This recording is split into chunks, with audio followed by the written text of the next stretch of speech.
मेरे ख्याल से 90% किसान जो है ना वो नुकसान का ही धंधा है उसका। मैं बताता हूँ, मेरे छोटे किसान परिवार से हूँ मैं।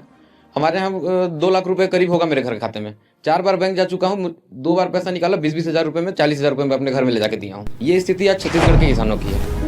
उत्पादन अपन लेते हैं, धान की समर्थन मूल्य हम लोग को मिल रहा है सर, पर अन्य जो फसल है मार्केट में हम उसका रेट नहीं मिल पाता है। तो एक हम निवेदन था कि किसी तरह जो धान का समर्थन मूल्य लेते हैं उस तरह जो फसल का न्यूनतम राशि मिल जाए, ताकि हम किसान उसका न्यूनतम जो राशि है उसका तो हम पाएं।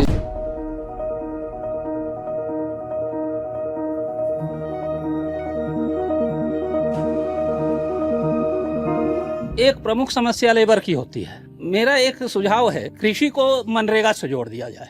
और जैसे मनरेगा का अभी 221 रुपए रेट है और हम 300 साढ़े 300 रुपए लेबर को पेमेंट करते हैं, उसके बाद भी हमें लेबर उपलब्ध नहीं हो पाते हैं। कुछ ऐसा किया जाए कि किसानों को मनरेगा से जोड़ के 220-21 रुपए का शासन दे और बाकी ऊपर की राशि हम किसान दें, तो किसानों को भी 100-150 रुपए में लेबर मिल जाएंगे और मनरेगा का पेमेंट भी लेबर को हो जाएगा।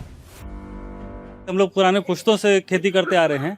मैं 1985 का हिसाब निकाला था तो उस टाइम धान का रेट करीब 2 रुपये था और डीजल का रेट 2.25 रुपये था। और उस टाइम यदि बाइंग कैपेसिटी किसान का देखा जाए तो बहुत ज़्यादा था। उस टाइम सोना का दाम 1100 रुपये था। यदि उससे हम लोग कंपेयर करें तो धान का रेट कम से कम 60 से 70 रुपये होना चाहिए, क्योंकि आजकल लागत बहुत हो जा रहा है। पिछले बार टीए दादा और आप लोगों का भूपेश जी का सरकार अच्छा काम किया, उससे फायदा हुआ था आप लोगों को? निश्चित रूप से बहुत फायदा हुआ। ये हमारा चुनाव का मैनिफेस्टो बन रहा है, इसमें हम किसानों के लिए कुछ बड़ा करना चाहते हैं। कांग्रेस पार्टी को नेशनल लेवल पे किसानों के लिए क्या करना चाहिए? स्वामीनाथन कमीशन आयोग की सिफारिश को लागू करना चाहिए सर। पहले ही, लेकिन उत्पादन लागत का 1.5 गुना किसानों को प्रत्येक फसलों में मिलना चाहिए। अपनी जो फसल का उत्पादन अपन लेते हैं, धान की समर्थन मूल्य हम लोग को मिल रहा है सर, पर अन्य जो फसल है मार्केट में हम उसका रेट नहीं मिल पाता है। तो एक हम निवेदन था कि किसी तरह जो धान का समर्थन मूल्य लेते हैं उस तरह जो फसल का न्यूनतम राशि मिल जाए, ताकि हम किसान उसका न्यूनतम जो राशि है उसका तो हम पा जाए। ये जो बार बार 20 हज़ार रुपये 10 हज़ार रुपये देने की बात आ रही है, इसका एकमात्र कारण है नोटबंदी। नोटबंदी के बाद जो है मार्केट में कैश फ्लो बिल्कुल कम हो गया है। और जब मार्केट में कैश ही नहीं है तो किसानों को वो कैश कहाँ से दें? खाते में हमारे सबके पैसा है। मैं अपना बताता हूँ, मेरे छोटे किसान परिवार से हूँ मैं। हमारे यहाँ 2 लाख रुपए करीब होगा मेरे घर खाते में। 4 बार बैंक जा चुका हूँ, 2 बार पैसा निकाला, 20-20 हज़ार रुपए में, 40 हज़ार रुपए में अपने घर में ले जाके दिया हूँ। ये स्थिति आज छत्तीसगढ़ के किसानों की है। नोटबंदी से क्या नुकसान हुआ आप सबको? किसी को फायदा हुआ नोटबंदी से? किसी को नहीं हुआ है। जिस दिन नोटबंदी हुई उसके अगले दिन मेरे बड़े वाले मामा खत्म हुए थे। हमारे पास ऐसे ही कुछ छोटे मोटे कामों में 100 रुपए 200 रुपए करके गए थे। बिल्कुल सच्चाई बात बता रहा हूँ कि 500 और 1000 के नोट थे और वो सारे नोट खराब हो गए। हम लोगों को किन परिस्थितियों में मामा का अंतिम संस्कार किया है वो परिवार वाले ही जानते हैं।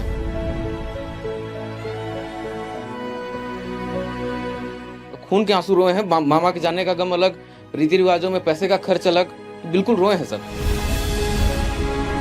अभी छोटे कृषि यंत्र में भी जीएसटी जोड़ा जा रहा है, जिससे किसानों को काफी महंगा पड़ रहा है। जो पहले सस्ता पड़ रहा था अभी 12% मतलब सेंट्रल और स्टेट मिला के, तो उसको अगर कुछ उसमें किया जाता तो सुविधा होती। और किसान तो मेरे ख्याल से 90% किसान जो है ना वो नुकसान का ही धंधा है उसका। तो सिंहदेव जी मैनिफेस्टो कमेटी पे हैं, इसलिए मैं इनको ऐसे डिस्कशन में लाया था। हमारा इंटरनल डिस्कशन चल रहा है, स्वामीनाथन रिपोर्ट के बारे में भी हमारा डिस्कशन चल रहा है। कुछ ही दिनों में हम 2-3 मतलब बड़े काम किसानों के लिए मैनिफेस्टो में डालने जा रहे हैं। मैं समझता हूं कि आपको चारों ओर से घेरा जाता है, प्रेशर आप पर आता है। 1 साल पहले मैंने भारत जोड़ो यात्रा की, कन्याकुमारी से हम कश्मीर तक चले। हजारों किसानों से मैं मिला, बातचीत की, और सारे के सारे यही कहते थे कि भाई सबसे बड़े उद्योगपतियों का लाखों करोड़ रुपए कर्जा माफ हो जाता है, हमारा कर्जा माफ नहीं होता। बैंक के दरवाजे उनके लिए खुले होते हैं, हमारे लिए बैंक के दरवाजे बंद होते हैं। अब आपने हमें बोला कि आपका ही पैसा आपको नहीं मिलता है। फर्टिलाइजर की बात, पेस्टिसाइड्स की बात सब जानते हैं। मेरी सोच है कि किसान देश की रीढ़ की हड्डी है। किसान भोजन देता है और किसान के बिना ये देश चल नहीं सकता। राहुल जी ने बहुत ही आराम से और सभी की बातें सुनी और सुझाव के बारे में कहा कि मैं जितना हद तक बन सकता है उसके ऊपर प्रयास करूंगा। बीजेपी इमोशनलेस है, उनको उनमें भावनाएं नहीं है। जैसे कांग्रेसी राहुल जी में तो मेरे को लगता है करुणा है, प्यार है लोगों के प्रति। तो दोनों में बेसिक डिफरेंस ये है कि कांग्रेस गरीबों के साथ है और वो उद्योगपतियों के साथ है। कांग्रेस किसानों के साथ है, वो उद्योगपतियों के साथ है।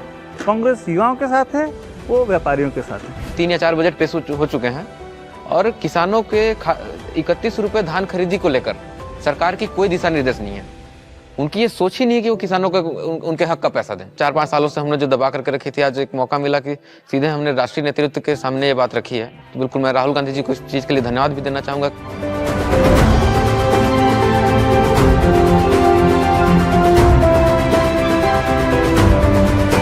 ऐसी ही शानदार स्पीचेस को सुनने के लिए डिजिटल हिंदी न्यूज चैनल को सब्सक्राइब करें, लाइक करें और कमेंट सेक्शन में बताएं ये वीडियो आपको कैसी लगी।